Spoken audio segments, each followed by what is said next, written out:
पंडित बद्री प्रसाद हर हर बोले। Theta represent करता है एंगल को। जितने भी हम sine cos tan trigonometric functions लिखेंगे, इसके अंदर जो फर्स्ट लेटर है वो हमेशा स्मॉल रखना है, कैपिटल यूज नहीं करना है। थंब से एंड 90 लास्ट होगा हमारी सबसे लास्ट वाली फिंगर पे, है ना। तो साइन थीटा के लिए क्या होगा एंगल 0, 30, 45, 60, 90। जय श्री राम बच्चों, और क्या हालचाल, सब बढ़िया हो। तो आज हम पढ़ने वाले हैं क्लास 10 का chapter number 8 introduction to trigonometry. Trigonometry chapter हमारे बोर्ड एग्जाम के लिए बहुत ज्यादा अहम है। सबसे ज्यादा वेटेज बोर्ड एग्जाम में ट्रिग्नोमेट्री का ही होता है, ठीक है। तो अगर तुमको इसके फॉर्मूले सारे या आते हैं या फिर याद हैं तो ट्रिग्नोमेट्री चैप्टर एकदम इजी हो जाता है ना। ट्रिग्नोमेट्री के लिए हम बोल सकते हैं कि फॉर्मूला ही जीवन है, क्योंकि ट्रिग्नोमेट्री के अंदर अगर तुमको सारे फॉर्मूले आ रहे हैं इसका मतलब चैप्टर बिल्कुल हलवा हो जाएगा। तो आज की इस वीडियो में हम क्लास 10 के लिए ट्रिग्नोमेट्री के अंदर जितने भी फॉर्मूले यूज होंगे वो सारे पढ़ने वाले हैं, वो सारे याद करने वाले हैं और सीखने वाले हैं। और वीडियो के लास्ट में मोस्टली जो ट्रिग्नोमेट्री के फॉर्मूले से ऑब्जेक्टिव आते हैं हमारे बोर्ड एग्जाम में, तो वीडियो के लास्ट में हम वो सारे ऑब्जेक्टिव सॉल्व करेंगे फॉर्मूले से रिलेटेड। स्टार्ट करते हैं हम फॉर्मूले के साथ। तो फर्स्ट टाइप का फॉर्मूला होगा ट्रिग्नोमेट्रिक रेशो।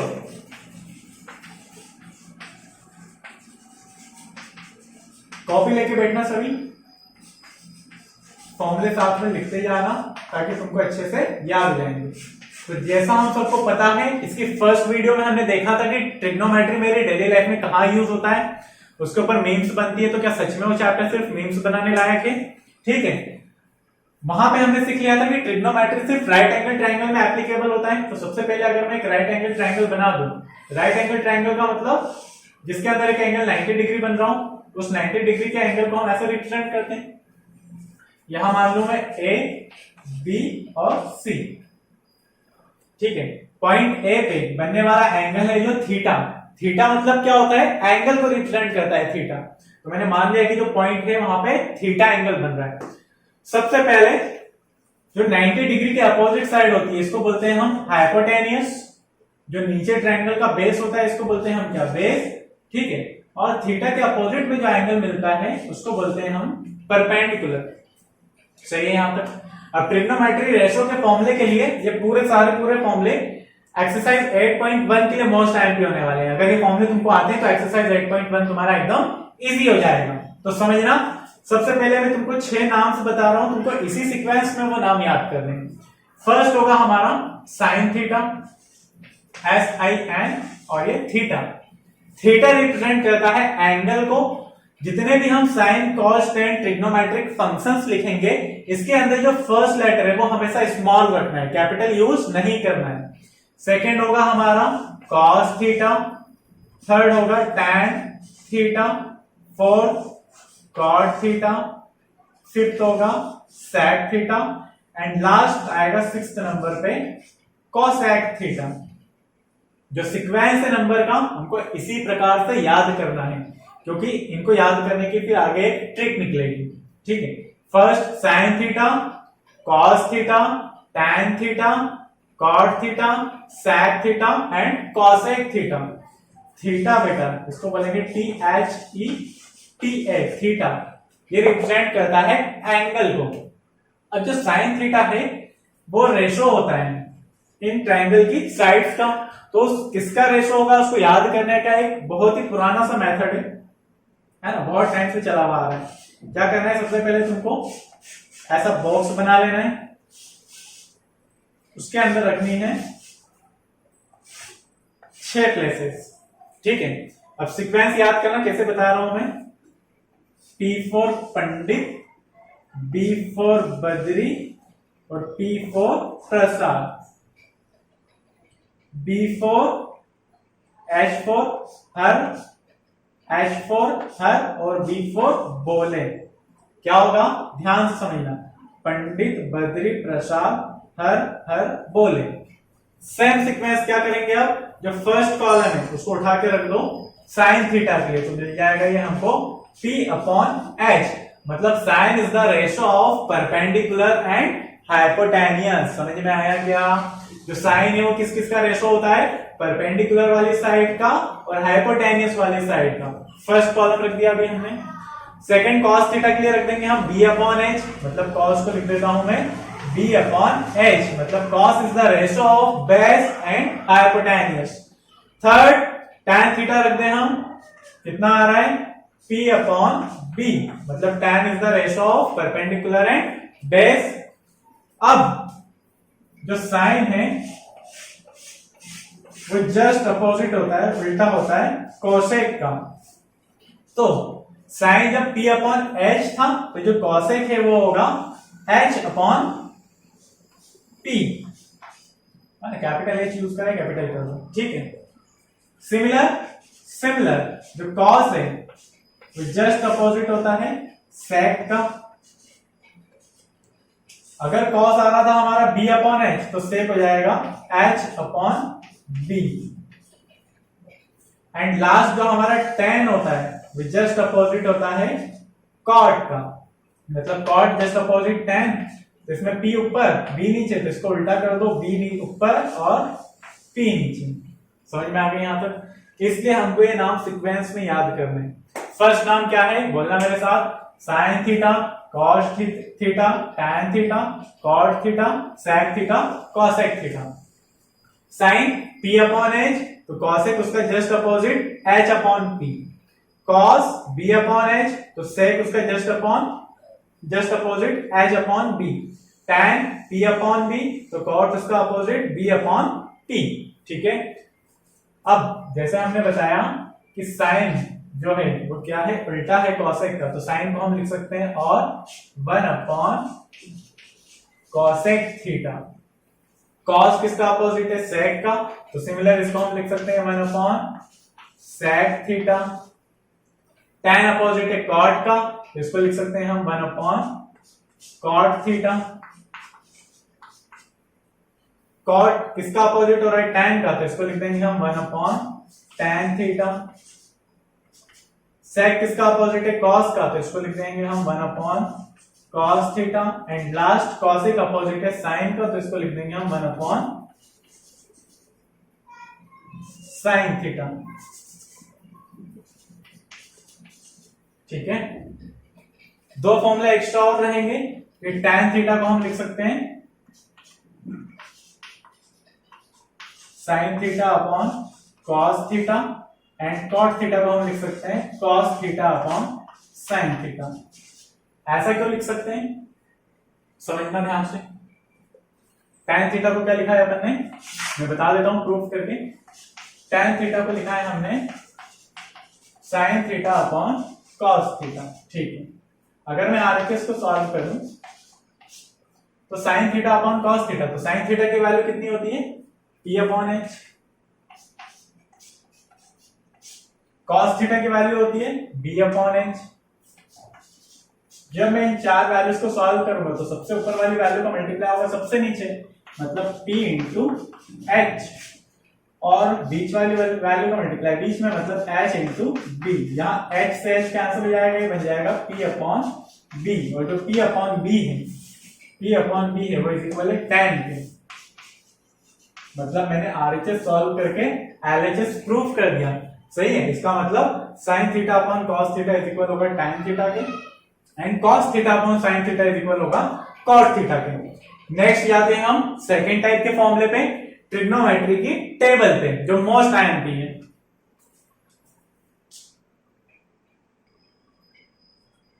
जो टेबल है हमारी एक्सरसाइज 8.2 के लिए मोस्ट आईएमपी है, और इसकी वैल्यूज अगर तुम आगे जाके 11th और 12th में मैथ्स लेते हो तो ये जो फॉर्मूले हैं ये बहुत ज्यादा आईएमपी होने वाले हैं तुम्हारे लिए, क्योंकि कोशिश करना कि 10th में ही सारे फॉर्मूलेस तुम याद कर लो। इससे प्रॉफिट ये रहेगा कि तुम्हारे 10th में मार्क्स बन जाएंगे, ऑब्जेक्टिव बन जाएगा, तुमसे क्वेश्चन बन जाएंगे, और प्लस 11th और 12th में ये सारे के सारे फॉर्मूले यूज होने वाले हैं। तो जिनको भी मैथ्स से प्यार है बच्चों, वो ट्रिग्नोमेट्री पे बहुत ज्यादा फोकस करना।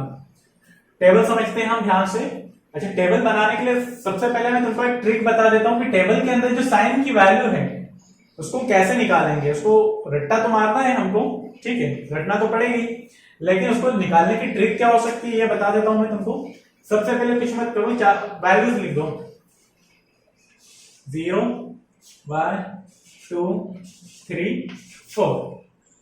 अब ये जो हमने 5 वैल्यूज लिखी हैं इन सबको हम 4 से डिवाइड कर दें।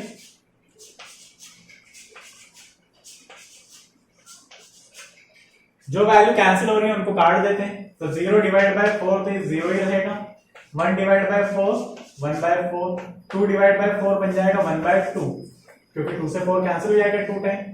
ये बन जाएगा हमारा 3/4 और 4 से 4 कैंसिल होगा 1 टाइम। क्लियर है यहाँ तक? अब सारी वैल्यूज के ऊपर रूट लगा दो, स्क्वायर रूट।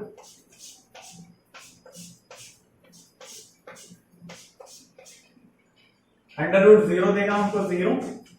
अंडर रूट 1/4 तो मैं रूट को सेपरेट कर सकता हूँ, लिख सकता हूँ under root 1 divide by under root 4। यहां भी लिख सकता हूँ under root 1 divide by under root 2।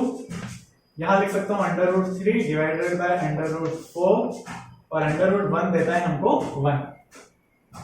ठीक, अंडर रूट 1 1 बन जाएगा और अंडर रूट 4 का मतलब होता है 2, क्योंकि स्क्वायर रूट होता है। सही, फिर 1 तो 1 रहेगा, अंडर रूट 2 कुछ नहीं बनेगा, इसको एज इट इज लिख दो। रूट 3 भी कुछ सॉल्व नहीं होगा, एज इट इज लिख दो। अंडर रूट 4 बन जाएगा 2 और ये 1। हमारी वैल्यूज आ गई 0, 1/2, 1/√2, √3/2 और 1। अब टेबल समझना ध्यान से। ठीक है, टेबल में भी हमको 4 एंगल्स यूज करने। सबसे पहले हम लेंगे 0 डिग्री, फिर 30, 45, 60 एंड लास्ट होगा हमारा 90 डिग्री। जो हमने नाम लिखे थे वही नाम लिख देते हैं सीक्वेंस में। Sine, cos, tan, cot, sec and last cosec। ठीक,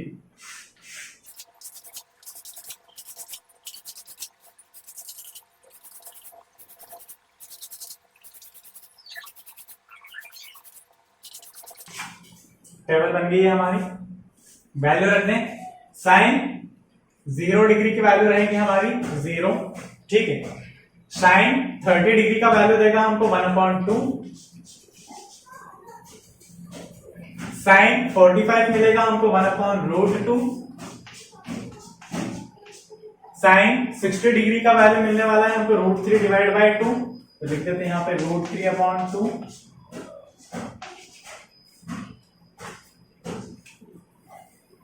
ये √3 और साइन 90 मिलेगा हमको लास्ट 1। ठीक है, 0, 1/2, 1/√2, √3/2 और 1। अच्छा, ये वैल्यू मैंने तुमको निकालना सिखा दी है।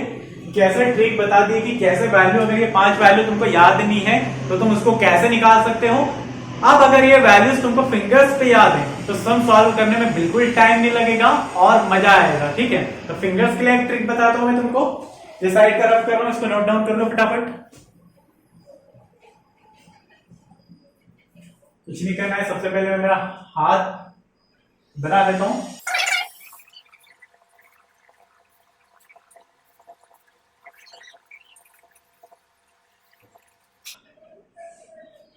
ठीक है, अब साथ में एक पेन लेके बैठना। वैल्यूज लिखने का बोल रहा हूं मैं, लिखना, नोट डाउन करना। जब मैं हाथ तुमको ऐसे बताऊंगा तो अंगूठा इधर ही दिख रहा है, सही है ना। अब क्या करना है तुमको, सबसे पहले अपने थंब पे लिख दो 0 डिग्री, उसके पास लिख दो 30, फिर 45, फिर 60 और 90, है ना। पेन उठाओ और लिख दो इसके ऊपर। ये हो जाएगा हमारा 0 डिग्री, ये होगा 30, 45, ये 60 एंड लास्ट लिख दो 90। देखो मैं लिख के बताता हूं क्या लिखोगे। ये बन जाएगा हमारा 0, है दिख रहा है क्या। ये देगा 30, 45, ये 60 और ये 90, है ना। 0, 30, 45, 60, 90 for sine theta. Sine theta के लिए एंगल्स लिखे हैं हमने, समझना ध्यान से, है ना। साइन के लिए 0 स्टार्ट करेंगे थंब से एंड 90 लास्ट होगा हमारी सबसे लास्ट वाली फिंगर पे, है ना। तो साइन थीटा के लिए क्या होगा एंगल 0, 30, 45, 60, 90। मेरे साथ रीड करोगे तुमको वैल्यू फटाफट इस वीडियो के अंदर ही याद हो जाएंगी, है ना। 0, 30, 45, 60, 90। एक बार हो 0, 30, 45, 60 और 90। अब हम क्या करें, इन जो थंब और फिंगर्स है इनको वैल्यू असाइन कर देते हैं, इनकी फिक्स्ड कर देते हैं वैल्यू। तो क्या बनेगा, सबसे पहले 0 डिग्री पे कितना मिल रहा था 0, तो इस बार यहां लिख देते हैं हम 0, ठीक है। पे 30 पे 1/2, तो ये 30 पे लिख दिया है हमने 1/2। 45 1/√2, तो 45 पे लिख दो 1/√2, है ना। बोरियत नहीं है बेटा, साथ में लिखोगे फटाफट याद हो जाएगा। 60 √3/2। मेरी क्लास के सारे बच्चों को याद होती है ट्रिग्नोमेट्री टेबल। 90 देगा हमको 1। वैल्यू असाइन कर दिए। ध्यान रखना साइन थीटा के लिए हमने बोला है कि जो 0 डिग्री है वो थंब से, हमारे अंगूठे से स्टार्ट होगा। तो एंगल्स के लिए क्या करेंगे, साइन के लिए 0, 30, 45, 60, 90। अब साइन 0 की वैल्यू कितनी दे रहा है 0, है ना। याद करना है तुमको, उंगलियों पे लिखाइए, तुम तुम्हारे उधर टर्न करो फेस और उसमें से देख के बोलो। Sine 0 0, sine 30 1/2, sine 45 1/√2, sine 60 √3/2 and sine 90 कितना देगा 1। सही है, ठीक है। रीड करो 0, 1/2, 1/√2, √3/2 एंड 1। जब इसको तुम ऐड टू 10 टाइम्स, है ना, 8 से 10 बार कंटिन्यूअस पढ़ दोगे, वैल्यू तुमको रटा जाएगी बेटा। 0, 1/2, 1/√2, √3/2 और 1, ये वैल्यू लिख दी है हमने। अब यहां से कॉस की वैल्यूज कैसे निकलती है समझना। तो जो साइन 90 की वैल्यू होती है वो कॉस 0 की वैल्यू होती है, मतलब लास्ट वाली वैल्यू आ जाएगी कॉस में फर्स्ट पे, सेकंड लास्ट सेकंड नंबर पे आ जाएगा, ठीक है। और थर्ड नंबर पे जो आ रही है वैल्यू वो थर्ड पे ही रहेगी, सेकंड नंबर की जाएगी फोर्थ पे, है ना। और जो फर्स्ट नंबर की है वो जाएगी फिफ्थ नंबर पे। समझ में आया कि नहीं आया। फिर से फिफ्थ नंबर आ गया 1 पे, सेकंड नंबर आ गया, फोर्थ नंबर आ गया सेकंड पे, थर्ड पे रहेगा, जो सेकंड था वो गया फोर्थ पे, और जो फर्स्ट पे था वो गया लास्ट में फिफ्थ पे, है ना। मतलब सीक्वेंस को उल्टा कर दिया है हमने, 1 2 3 4 5, तो यहां से कर दिया पीछे की साइड से 1 2 3 4 5। अब साइन की वैल्यू अगर हमको याद हो गई है तो कॉस की वैल्यू कैसी रहेगी समझना। साइन के लिए हमने एंगल असाइन करा है, एंगल की बात कर रहा हूं मैं, ना कि वैल्यू की। एंगल साइन के लिए लिया है हमने अंगूठे की तरफ से 0, 30, 45, 60, 90। अब साइन के लिए हमने वैल्यू असाइन करी थी इधर से, तो ये था 0, 1/2, 1/√2, √3/2 और 1। अब वैल्यू जो है असाइन वो तो सेम रहेगी, मतलब थंब रहेगा 0, ये 1/2, 1/√2, √3/2 और 1। लेकिन कॉस के लिए हम एंगल रिवर्स से कर देंगे। रिवर्स से कर देंगे का क्या मतलब, साइन के लिए 0 थंब से स्टार्ट करा था, तो कॉस के लिए 0 हम सबसे लास्ट वाली फिंगर से स्टार्ट कर देंगे। 0, 30, 45, 60 और 90। अब मैच करके देखो टेबल पे, बोर्ड पे, है ना। कॉस 0 कितना दे रहा है 1 मिल रहा है, सही है। फिर क्या है कॉस 30 √3/2। एंगल चेंज करें हमने रिवर्स से, लेकिन जो उंगलियों को वैल्यू फिक्स करी थी वो वही की वही है, उसको चेंज नहीं करा है ना। साइन 45 कॉस 45 दोनों वैल्यू सेम देती है, कितना 1/√2। अब 0, 30, 45, 60, तो cos 60 कितना दे रहा है 1/2 एंड cos 90 कितना बन रहा है 0। यही थी वैल्यू, ठीक है। अब tan निकालना क्या होता है, tan निकालना और ज्यादा इजी है। इसको मान लो न्यूमरेटर इस पूरे बॉक्स को, और इसको मान लो डिनोमिनेटर, तो 0/1 कितना देगा 0। किसी के भी अपॉन में वैल्यू 1 हो और न्यूमरेटर वैल्यू हो 0, या फिर डिनोमिनेटर में कुछ भी वैल्यू हो, अगर उसका न्यूमरेटर 0 है तो वो वैल्यू बनेगी 0। अब समझना क्या माना है अपन ने, इसको न्यूमरेटर, इसको माना है डिनोमिनेटर। यहां सॉल्व करके बता देता हूं मैं तुमको, है ना।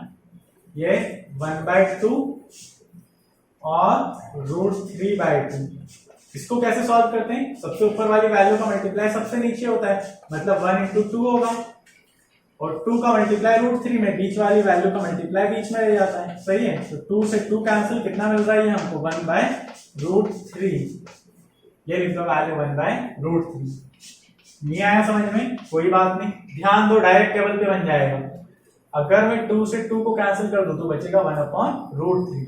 सिमिलर √2 से √2 को कैंसिल कर दूं 1/1, तो 1/1 का मतलब होता है सिर्फ 1, क्योंकि डिनोमिनेटर में कुछ नहीं आने, 1 रख सकते हैं। फिर से इस 2 से इस 2 को कैंसिल कर दूं तो बचेगा √3/1, और डिनोमिनेटर में कुछ नहीं आने, 1 होता है, तो नीचे 1 लिखने की जरूरत नहीं है।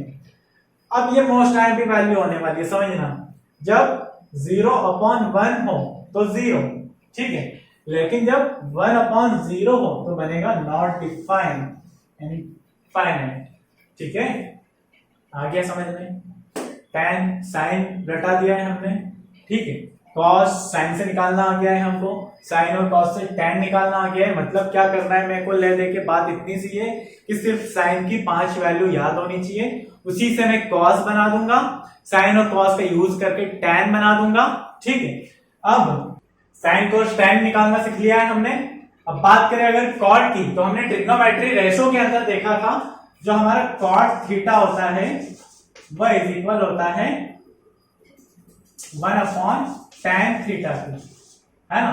या फिर अगर मैं बोलूं कि जो tan थीटा होता है वो होता है P/B, तो cot थीटा होता है हमारा B/T, मतलब यहां से समझ में आ रहा है कि tan में अगर P ऊपर है और B नीचे है, तो cot में B ऊपर हो जाएगा और P नीचे आ जाएगा, मतलब न्यूमरेटर आ जाएगा डिनोमिनेटर में, डिनोमिनेटर आ जाएगा न्यूमरेटर में। समझ में आ गया। सेम अप्लाई कर दो cot के लिए, tan 0 की वैल्यू मिल रही है मेरे को 0/1, मतलब न्यूमरेटर में 0, तो 0 जाएगा डिनोमिनेटर में, और डिनोमिनेटर में 1 है, मतलब 1 जाएगा न्यूमरेटर में, ठीक है। ऊपर वाली वैल्यू को नीचे कर दो, नीचे वाली वैल्यू को ऊपर, इसके ऊपर में कुछ नहीं आने, 1 होगा, तो इसको कर देंगे हम 0/1 से, यहां बन जाएगा 1/0, और 1/0 होता है नॉट डिफाइंड, मतलब इनफाइनाइट, याद रखना। इधर से √3 ऊपर 1 नीचे, तो मतलब मैं लिख सकता हूं इसको √3/1, और अपॉन में 1 लिखो या नहीं लिखो एक ही बात है, नहीं लिखोगे तो भी चलेगा। ये 1 ऊपर ये 1 नीचे, मतलब ये हो जाएगा 1, यहां से 1/√3 बनेगा, मतलब सिर्फ √3, और यहां से 1 ऊपर और इनफाइनाइट नीचे, मतलब 1/इनफाइनाइट देगा हमको 0। फिर हमने देखा था कि sec अपोजिट हो रहा था cos का, तो यहाँ पे आ रही है वैल्यू कितनी हमारी 1, ठीक है, तो 1/1 कितना देगा 1, यहाँ पे वही करना है, न्यूमरेटर ऊपर डिनोमिनेटर नीचे, अपोजिट कर दो, ये 2 ऊपर √3 नीचे, तो बन जाएगा 2/√3, ये √2 ऊपर 1 नीचे, मतलब सिर्फ √2, ये 2 ऊपर 1 नीचे, मतलब सिर्फ 2, और ये 1 ऊपर 0 नीचे, मतलब 1/0 देगा हमको नॉट डिफाइन, यहाँ पे इनफाइनाइट। cosec के लिए भी सेम कर दो, 1 ऊपर 0 नीचे, मतलब 1/0 इनफाइनाइट, ये 2 ऊपर 1 नीचे, मतलब 2, ये √2 ऊपर 1 नीचे, मतलब √2, ये 2 ऊपर √3 नीचे, मतलब 2/√3, और ये देगा 1/1, मतलब देगा हमको सिर्फ 1। क्लियर है यहाँ तक। नेक्स्ट जाते हैं हम और फॉर्मूलेस पे ध्यान देना। थर्ड टाइप के फॉर्मूले पे आ जाते हैं हम, trigonometry ratio of complementary angles.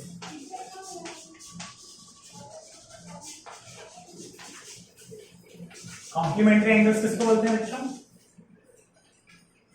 जिनका सम 90 से लेस देना, कैसे दो एंगल्स, सही है। अब हमारा सीक्वेंस क्या था, सब वीडियो की स्टार्टिंग करी थी हमने, तो ट्रिग्नोमेट्री रेशो का सीक्वेंस क्या था, sign cos tan cot sec cosec, है ना। इधर लिख देता हूं, याद रहेगा इजी करने में, sign cos tan cot sec cosec, याद रहेगा इजी करने में, हाँ, याद करने में इजी नहीं रहेगा, समझो, कुछ नहीं, यही सीक्वेंस था, ठीक है। अब सीक्वेंस ये था, क्या लिखा था हमने वहां पे, तो sine 90 minus theta is equal बनेगा बेटा cos थीटा के। अब बोलना ये कैसा फॉर्मूला है, समझ में नहीं आ रहा, बिल्कुल समझाऊंगा मैं, अभी ध्यान दो। सिमिलर cos 90 माइनस थीटा बनेगा साइन थीटा के इक्वल, इसका मतलब है अगर मैंने लिख दिया साइन 90 डिग्री माइनस ए तो वो इज इक्वल हो जाएगा सिर्फ और सिर्फ कॉस ए के। अगर थीटा की जगह ए है तो यहाँ भी ए आ जाएगा, अगर थीटा की जगह सी है तो यहाँ भी सी आ जाएगा, सी फॉर एंगल सी।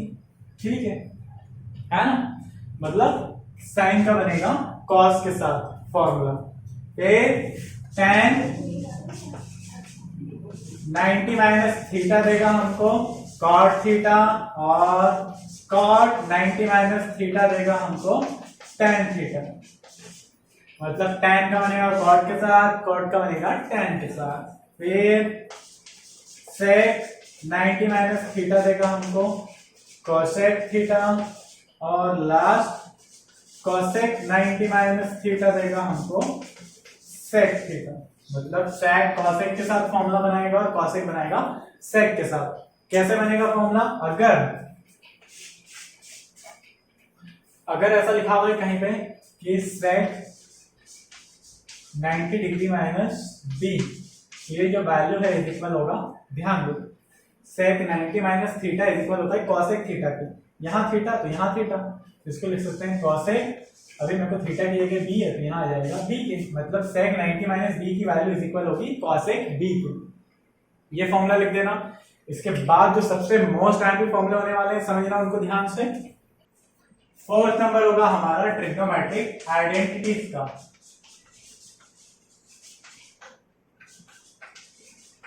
क्या होंगे ट्रिग्नोमेट्रिक आइडेंटिटीज, ध्यान से समझना, बिल्कुल बहुत ही ज्यादा यूज होने वाले फॉर्मूले हैं ये। Sign square theta plus cos square theta value देता है 1। हो सकता है कंफ्यूजिंग लग रही हो अभी, है अभी इनसे ऑब्जेक्टिव बनने वाले तुमको समझाऊंगा, क्लियर करूंगा, समझ में आ जाएगा।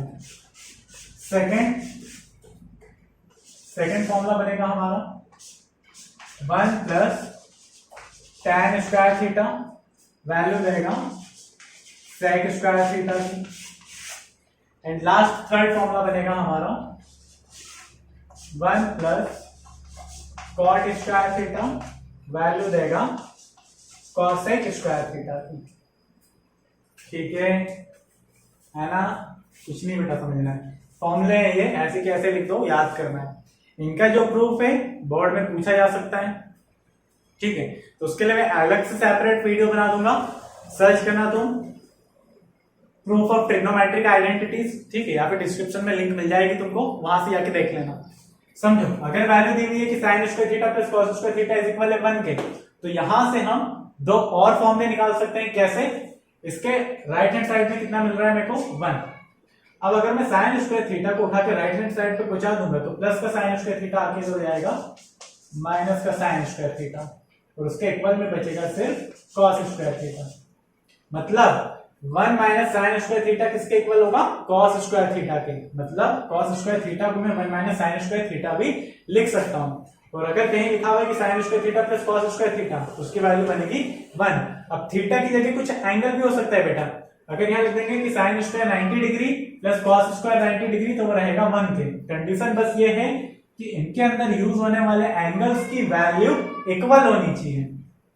सेम अभी साइन को उधर शिफ्ट करा था, अभी cos को उधर शिफ्ट कर दें तो बन जाएगा क्या, 1 minus cos square theta is equal देगा हमको साइन स्क्वायर थीटा। सेम लगा दे सेकंड फॉर्मूले के अंदर, कितना दे रहा है हमको ये, sec स्क्वायर थीटा प्लस का 1 इधर आके माइनस का 1, तो sec स्क्वायर थीटा माइनस 1 देगा हमको कितना, आगे लेफ्ट हैंड साइड पे बच रहा है tan square theta. Same sec square theta as it is, इस बार tan को उधर शिफ्ट कर दे तो माइनस का tan स्क्वायर थीटा, इक्वल में बच जाएगा सिर्फ 1। क्लियर है यहां तक। सेम उसके अंदर दो और फॉर्मूले निकाल दें, तो cosec square theta as it is, plus का 1 इधर आके माइनस का 1, इक्वल में बचेगा cot स्क्वायर थीटा। फिर cosec square theta as it is, plus का cot स्क्वायर इधर आके माइनस का cot square theta, is equal में देगा 1। क्या बन गया यहां से formula, sec square theta minus 1 is equal होगा tan स्क्वायर थीटा के, sec square theta minus tan square theta होगा 1 के, cosec square theta minus 1 is equal होगा cot स्क्वायर थीटा के, cosec square theta minus cot square theta होगा 1 के। अब अगर इनके पीछे इनको याद करने की तुमको कोई ट्रिक की रिक्वायरमेंट हो तो भी बता देता हूं मैं, समझना ध्यान से ट्रिक को। अपन ने 6 सीक्वेंस में नाम याद करे थे, क्या था? फर्स्ट साइन थीटा, फिर कॉस थीटा, फिर टैन थीटा, फिर cot theta, sec theta and last था हमारा कॉसेक थीटा। अब जब हमने इनका स्क्वायर करके sine square theta plus cos square theta इन दोनों को ऐड कराया फर्स्ट और सेकंड वैल्यू को, तो इक्वल में बना है हमारा 1। ये देखो sign square theta plus cos square theta is equal 1। इन दोनों का काम हो गया। यहां से बाकी के 2 फॉर्मूले बनाना मैंने बता दिए तुमको।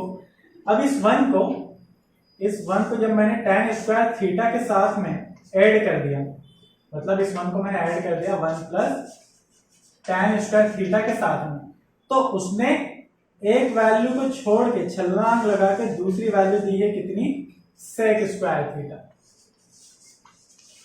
ये बन गया एक 1 plus tan square theta is equal sec square theta, ठीक है।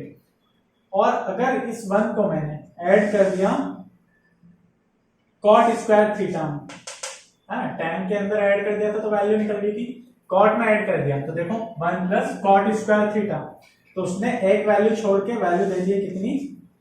कॉसेक स्क्वायर थीटा, है ना। याद करने की ट्रिक है, हो सकता है इससे तुमको इजी लग रहा हो याद करना।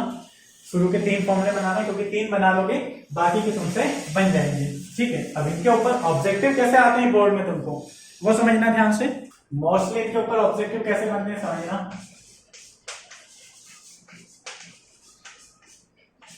अगर हमको बोला हुआ है कि value of tan theta into cot theta, अब cot theta into tan theta की वैल्यू कितनी बनेगी? तो हमने देखा है कि tan थीटा जो है वो इज इक्वल होता है 1 अपॉन कॉट थीटा के, फॉर्मूला पढ़ा था हमने। जो tan थीटा है वो इज इक्वल होता है 1 अपॉन कॉट थीटा के। तो जब मैं यहाँ पे रख दूंगा tan की जगह 1 अपॉन कॉट थीटा और इंटू में दिया हुआ है मेरे को कॉट थीटा, कैंसिल आउट कितना देगा? 1, ठीक है। कंफ्यूज होता है बेटा बच्चों को। नेक्स्ट सिमिलर अगर हमको वैल्यू दी हुई है कि फाइंड करना है तुमको value of sine theta into cosec theta, तो ये भी सेम वैसे बन जाएगा। साइन थीटा को क्या लिख सकते हैं हम? 1 अपॉन कॉसेक थीटा इंटू कर दें कॉसेक थीटा से, दोनों कैंसिल आउट कितना बन जाएगा? 1, सही है। और इसके अलावा एक्स्ट्रा में फॉर्मूले क्या बनते हैं? हमने फॉर्मूले याद करें कि sign square theta plus cos square theta कितना होता है, अभी लिखे थे 1 के इक्वल होता है। तो यहां से जब मेरे को कॉस स्क्वायर थीटा का फॉर्मूला निकालना था तो क्या निकाला था मैंने कि cos square theta is equal 1 और प्लस का साइन स्क्वायर थीटा इधर आके माइनस का साइन स्क्वायर थीटा, मतलब cos square theta is equal बना था 1 माइनस साइन स्क्वायर थीटा की। अब यहां से अगर मैं स्क्वायर हटा दूंगा तो इधर क्या लग जाएगा? रूट, मतलब कॉस थीटा इज इक्वल आ जाएगा under root 1 minus sine square theta की। तो अगर कुछ इस टाइप का फॉर्मूला दिख रहा है तो भी तुमको घबराना नहीं है, कंफ्यूज नहीं होना है, याद रखना है, कुछ नहीं करा है इसको, यहां से स्क्वायर हटा के उधर रूट लगा दिया है ना। इस टाइप के ऑब्जेक्टिव्स बहुत मोस्टली पूछे जाते हैं तुम्हारे एग्जाम्स में। तो आज के इस लेक्चर में ट्रिग्नोमेट्री के हमने क्लास 10 के लिए सारे फॉर्मूले पढ़ लिए हैं। अगर वीडियो से तुमको फॉर्मूले सारे समझने में, याद करने में हेल्प मिली हो तो प्लीज वीडियो को लाइक कर दो, चैनल को सब्सक्राइब कर दो और अपने बाकी फ्रेंड्स के साथ शेयर कर दो। जय श्री राम।